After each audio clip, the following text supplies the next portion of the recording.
আফগানিস্তানের শান্ত আকাশ হঠাৎ করেই কেঁপে উঠল নরকীয় গর্জনে। গভীর রাতে যখন সবাই ঘুমে মগ্ন, ঠিক তখনই সীমান্তের ওপার থেকে উড়ে এলো ঝাঁকে ঝাঁকে ঘাতক ড্রোন এবং অত্যাধুনিক যুদ্ধ বিমান। টার্গেট ছিল নিখুঁত, আফগানিস্তানের অভ্যন্তরে থাকা 7টি কুখ্যাত জঙ্গি ঘাঁটি। মুহূর্তের মধ্যেই সেই আস্তানাগুলো পরিণত হলো ধ্বংসস্তূপে। কিন্তু প্রশ্ন হলো, এই হামলা চালালো কে? আমেরিকা, পাকিস্তান নাকি প্রতিবেশী কোনো দেশ? তালেবান শাসিত আফগানিস্তানে এই বিশাল হামলার পর এখন মধ্য এশিয়ায় যুদ্ধের দামামা বাজছে। আজ আমরা উন্মোচন করব সেই 7টি ঘাঁটির গোপন রহস্য এবং জানাবো কেন এই হামলা বিশ্ব রাজনীতির সমীকরণ বদলে দিতে পারে।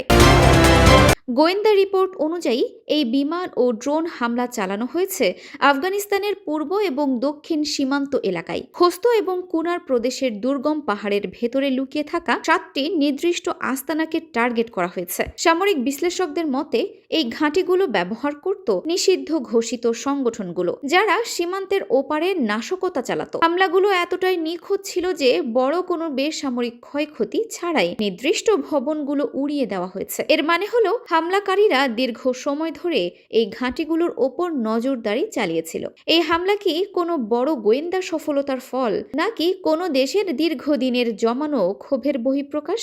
এই হামলার পরপরই অভিযোগের আঙুল উঠছে প্রতিবেশী পাকিস্তানের দিকে। সম্প্রতি পাকিস্তানে জঙ্গি হামলা বেড়ে যাওয়ায় ইসলামাবাদ বারবার অভিযোগ করছিল যে আফগান মাটি ব্যবহার করে তাদের দেশে হামলা চালানো হচ্ছে। অভিযানে ব্যবহার করা হয়েছে অত্যাধুনিক গাইডেড মিসাইল, যা সাধারণত ড্রোন থেকে ছোড়া হয়। পাকিস্তান সরকার আনুষ্ঠানিকভাবে অনেক সময় চুপ থাকলেও তাদের সামরিক বাহিনী বারবার হুঁশিয়ারি দিয়েছিল যে সন্ত্রাসীদের আস্তানায় তারা ঢুকে আঘাত হানবে। এই হামলা কি তবে পাকিস্তানের সেই সার্জিক্যাল স্ট্রাইক, নাকি এর পেছনে সুপার পাওয়ার আমেরিকার কোনো গোপন হাত রয়েছে? এই হামলার পর চুপ করে নেই তালেবান সরকার। কাবুলের পক্ষ থেকে একে সরাসরি আফগানিস্তানের সার্বভৌমত্বের ওপর আঘাত বলে বর্ণনা করা হয়েছে। আফগানিস্তানের আকাশে ড্রোনের এই গুঞ্জন বিশ্ববাসীকে এক অশুভ সংকেত দিচ্ছে। ড্রোন হামলার এই নতুন ট্রেন্ড কি তবে আফগানিস্তানকে আবার দীর্ঘস্থায়ী গৃহযুদ্ধের দিকে ঠেলে দেবে?